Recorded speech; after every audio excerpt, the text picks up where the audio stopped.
अब आते हैं मेन टॉपिक जो है स्ट्रक्चर ऑफ एटम पे।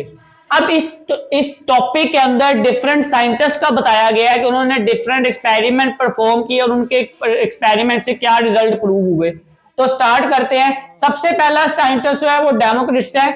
इसने कहा कि जो मैटर है वो छोटे छोटे पार्टिकल से मिलकर बना है जिनको एटम कहते हैं और इसको तोड़ नहीं सकते। स्टार्टिंग में जब पता लगा कि कोई चीज एटम है, एटम से मिलकर एलिमेंट बनता है, तो साइंटिस्ट ने कहा कि एलिमेंट दुनिया का सबसे छोटा पार्टिकल है, इसको आप तोड़ नहीं सकते। दुनिया का सबसे छोटा पार्टिकल एटम है, इसको आप ब्रेक डाउन नहीं कर सकते। ये डेमोक्रिटस ने कहा था। इसने कहा दुनिया में जितनी भी चीज है जो कि मैटर है, मैटर क्या होता है? हर वो चीज जिसका वजन और जिसने जगह कवर की हो, तो दुनिया में हर चीज मैटर है।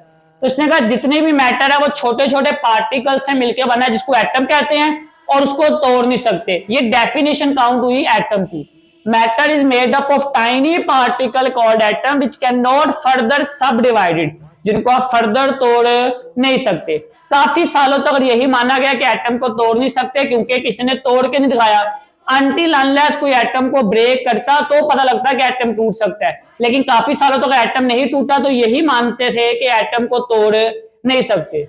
इसके अलावा एक और साइंटिस्ट आया जॉन डाल्टन। इसने बहुत से एक्सपेरिमेंट परफॉर्म किए और उस एक्सपेरिमेंट से प्रूव हुआ कि एटम है। पहले तो ये था कि एटम मिलके एलिमेंट बनाता है, लेकिन डिफरेंट एक्सपेरिमेंट परफॉर्म किए एटम की एग्जिस्टेंस प्रूव करने के लिए। वो जॉन डाल्टन ने की और डिफरेंट साइंटिस्ट ने ये प्रूव करने के लिए एटम है। अब जब प्रूव हो गया कि एटम है तो यही माना गया कि एटम सबसे छोटा पार्टिकल है, क्योंकि ये प्रूव हुआ था कि एटम है तो सही, लेकिन ये नहीं प्रूव हुआ था कि एटम टूट सकता है, क्योंकि तोड़ा किसी ने नहीं था।